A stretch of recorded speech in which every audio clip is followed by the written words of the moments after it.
Well, that sucked. What's going on, everybody? I'm your host, Zach, back with the Packers Everywhere podcast, and today we're going to be breaking down the Packers 31-27 wild card round loss to the Chicago Bears. There's a lot to go over here. Jordan Love played a great game. Caleb Williams was all right. I want to start by addressing one thing. Matt LaFleur needs to go, and I'm probably going to make a separate video on Matt LaFleur in the upcoming week. I think there's a lot of problems the Packers need to address in the offseason, but we're just going to try to keep it to a game breakdown here because I could probably make an hour-long video on everything that this game meant for the upcoming offseason.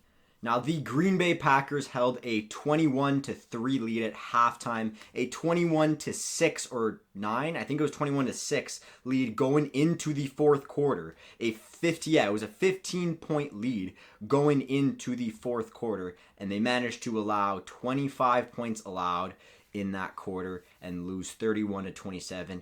Absolutely inexcusable on all fronts, from Brandon McManus costing us 7 points, missing 2 field goals and an extra point, which if he had made all of his kicks, we would have won the game, to Matt LaFleur's play calling, which was absolutely abysmal in the second half. I think it was solid in the first half. But let's start with the good.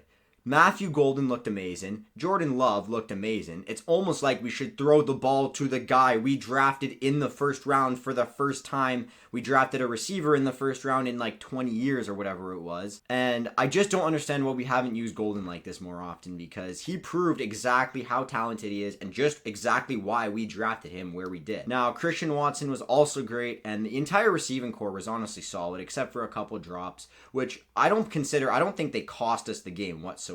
Obviously, the defense was missing Micah Parsons and Devontae Wyatt, and Edgerrin Cooper got injured during the game, which sucked. However, Isaiah McDuffie is a solid replacement linebacker, and I didn't notice Edgerrin Cooper missing from this game too much. However, the defense did absolutely collapse, but I'm not going to say that's entirely their fault, because the offense didn't score hardly any points in the entire second half, and especially in that fourth quarter. However, Jordan Love was great in that game, and especially in that fourth quarter, driving the Packers down the field, which should have drained lots of clock. However, we had zero run game to speak. I saw a stat that said the Green Bay Packers did not have a run over 1 yard in the entire second half, or we had one run that was more than 1 yard in the entire second half. Inexcusable from the O-line, which I know is a little bit banged up, but that's not acceptable. You've got to find a way to move the ball a little bit, whether that's with some motions or just, maybe running the ball to the receiver on a jet sweep, or even like we did to Golden at the end of the game for a touchdown in the second half with a little RPO screen that worked out. I was screaming at my TV all night that we just need to run some screens, these simple passes. Instead, on 3rd and 1, we're trying to drop back pass out of shotgun or pistol, and we're just trying to throw these quick slants over the middle of the field, and the Bears are playing solid man coverage for the most part. And yeah, sometimes it works, and that's an okay play call, but at the same time, just let your playmakers, we have a good group of playmakers, and they make plays, and we just don't use them like that. And it's so infuriating to watch a play caller just shut down mentally and just completely mismanage the clock. I don't know how you move the ball from your own 20 to the other team's 30 or 35 yard line, which is 40 yards of offense, and you drain 1 minute of clock. And yes, the Bears used some timeouts, but they had one timeout left after that drive, and Matt LaFleur just did not use his timeouts effectively or manage the game whatsoever. I think that he could be an amazing play caller somewhere, but he's just not fit to coach games, and he's proved it too many times where he doesn't get the job done at the end of the day. But again, I got to stop talking about Matt LaFleur because there's so much more to go over here. Obviously, the special teams was kind of an issue. There were a few returns that we probably gave up more yards than we should have. I don't think Rich Bisaccia is the answer for our special teams coordinator. Brandon McManus, unfortunately, I love the guy. He might be out the door now, and we got to find a replacement at kicker, whether that's through the draft or free agency. But there's kind of a revolving door at kicker throughout the league, so I don't think that's going to be a problem for us. However, it's something that obviously needs to be addressed this offseason. Now, one compliment I do have for Matt LaFleur is we were 3 for 3 in the red zone, but honestly, I'm going to attribute that more to Jordan Love being extremely precise. And he had some good red zone calls, but you can't just have good red zone calls. You got to call good plays and manage the game. And I don't think that Matt LaFleur can manage a football game very well whatsoever. And that honestly proved it because, I mean, time of possession was pretty easy, even 27 minutes for the Green Bay Packers to 32 minutes for the Bears. But it was when it mattered most we didn't possess the football. And to me, and it wasn't because we didn't move the ball. To me, that's a play calling issue. And I don't like his running scheme. Ben Johnson, his running scheme moved the ball pretty effectively throughout the whole course of the game. And he's proved that he can make a solid O-line. They have a decent O-line in Chicago. But he proved that he can make DeAndre Swift look like an all-pro running back. I mean, maybe not an all-pro, but he looked like a solid star running back, honestly, out there. Not just today, but throughout the course of the season, as well as Kyle Monunga, who's an amazing running back. I think we need a running back to pair with Josh Jacobs. I don't know if he can be that workhorse guy anymore because of his age, and he's maybe slowing down a little bit physically. However, he was still excellent in this game, not throwing any shade at Josh Jacobs. I just think we need a guy like a Marshawn Lloyd, who we did draft and just hasn't worked out, unfortunately, because he's just never healthy, and obviously not his fault, but there's a point where you just have to give up on a guy because they're not on the field and he's not contributing anything to our team. I want to give a huge shout out to Jordan Love because good grief, we would have been out of this game if it weren't for him. He had 323 yards passing as well as 4 touchdowns and completed a couple more passes than Caleb Williams, or had a better completion percentage than Caleb Williams, and just thoroughly outplayed Caleb Williams throughout this game. Although Caleb Williams, for a quarterback start in his first playoff game, was solid, and I'll give him that. But, you know, Jordan Love is obviously the better quarterback and still the best quarterback in the NFC North. You can't change my mind on that. I think we have issues all over the team.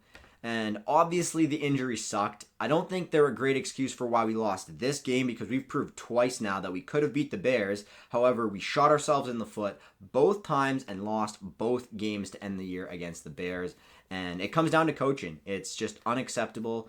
And we honestly need to do better. And honestly, the only reason we were in this game and dominant in the first half is because the Bears, for whatever reason, Ben Johnson decided he needed to go for it over and over on 4th down, when maybe that wasn't the smartest decision, pulling a little Dan Campbell there. And they shot themselves in the foot, and we took advantage of that, and that's exactly what we should do. But then we just stopped. We just stopped taking advantage of their mistakes. We expected them to keep making the same mistakes like they're not another NFL franchise in the playoffs, and they're a good team too. They're not going to allow us to just roll over them 40-3. We just played very conservative, and it's really hurting the team. I think a guy like John Harbaugh would be amazing. I would be really upset if we went after a Mike McDaniels this offseason because I think he's kind of similar to LaFleur. Great scheme, great play calling, but he just not really a good coach. And your coach has to be the guy that can manage the game and call plays and also motivate the team. Not saying LaFleur is bad in the locker room. I'm not in the locker room. Only those players can speak on that. But I think that he is one of the worst game managers in the entire league. This game makes me think maybe we should have gave Lucas Haverick or whatever. I think it was Haversick. Anyway, editor Zach put his name up right there. But yeah, I think we should have gave Lucas a chance because McManus, whether he's hurt or just not playing well, really cost us our season because we would have won that game if it weren't for those missed kicks. But also, I think play calling, big issue. Even on the defensive side, I hope maybe after that choke that Jeff Hafley doesn't go get a head coaching job somewhere because he's someone I really want in the organization long term, and it would suck to lose him.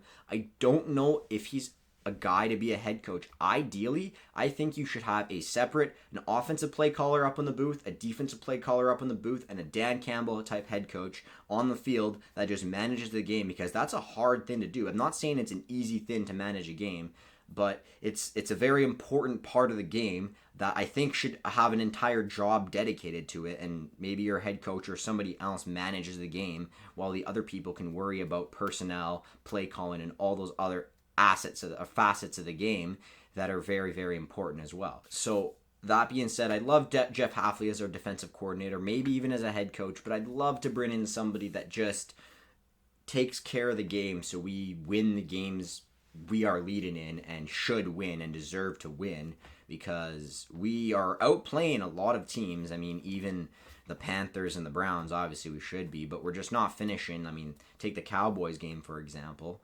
As well as the Browns and Panthers games, those are games that we kind of got a teaser as to what the playoffs were going to look like, and really we were that team from the regular season that couldn't finish a game, and well, our season's over because of it. All that being said, I won't take up any more of your time today. If you enjoyed this type of content, please leave a like and subscribe. It means the world to me. I'm trying to create a great community of NFL fans and Packers fans here. So without further ado, I hope you guys all have an amazing day, and I will see you guys in the next video. See ya.